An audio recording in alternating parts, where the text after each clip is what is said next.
la montée des tensions entre Israël et l'Iran pourrait relancer le programme nucléaire iranien. Un haut gradé des gardiens de la Révolution a brandi jeudi la menace du nucléaire militaire, un avertissement adressé à l'État hébreu si des attaques ciblaient les centrales iraniennes. Et il s'agit d'une question que l'Occident doit prendre très au sérieux, avant qu'il ne soit trop tard, estime Ali Vahe, directeur de projet consacré à l'Iran au sein de l'International Crisis Group, un groupe de réflexion basé à Bruxelles. Pour la première fois, un haut responsable militaire iranien en exercice a brandi, jeudi 18 avril, la menace du nucléaire militaire face aux craintes de frappes israéliennes contre les sites nucléaires iraniens, de potentielles représailles à l'attaque iranienne menée contre l'État hébreu le 13 avril. Dans une déclaration diffusée à la télévision iranienne, le général Ahmad Aktalab, chef de la division de la sécurité nucléaire au sein du corps des gardiens de la Révolution, a indiqué que l'Iran pourrait revoir sa doctrine nucléaire et les déclarations du passé certifiant que son programme nucléaire est développé dans un but civil.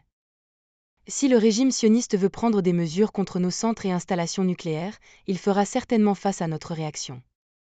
Pour la contre-attaque, les installations nucléaires du régime seront ciblées avec des armements avancés, a prévenu cette figure de proue des gardiens de la Révolution. Une phrase prononcée la veille d'une série d'explosions survenues vendredi à l'aube près d'une base militaire dans la région d'Ispahan, une province clé où se situe notamment le site nucléaire de Natanz, pièce maîtresse du programme iranien d'enrichissement de l'uranium. Cette attaque, qui n'a pas été confirmée par l'Iran ni revendiquée par Israël, n'a causé aucun dégât sur les sites nucléaires, selon l'AIEA. Israël accuse régulièrement l'Iran, qui dément, de vouloir se doter de la bombe atomique et d'y chercher par tous les moyens à l'en empêcher. Pour sa part, l'État hébreu est considéré comme une puissance nucléaire mais il n'a jamais confirmé ni démenti sa capacité à utiliser l'atome à des fins militaires.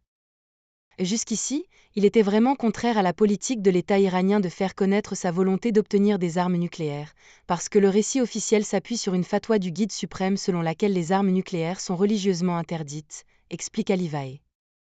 Le Guide suprême, l'ayatollah Ali Khamenei, a affirmé dans les années 2000 que l'Iran n'était pas en quête de la bombe atomique car l'islam ne nous permet pas de le faire. Les propos du général Aktalab sont donc très significatifs, estime le chercheur. La validation du Guide suprême.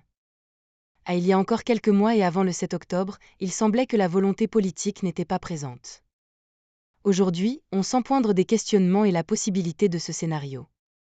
Cela ne veut pas dire que cela va arriver, mais la question est plus ouverte qu'auparavant, souligne Jonathan Piron, historien spécialiste de l'Iran pour le Centre de recherche Ethiopia, à Bruxelles.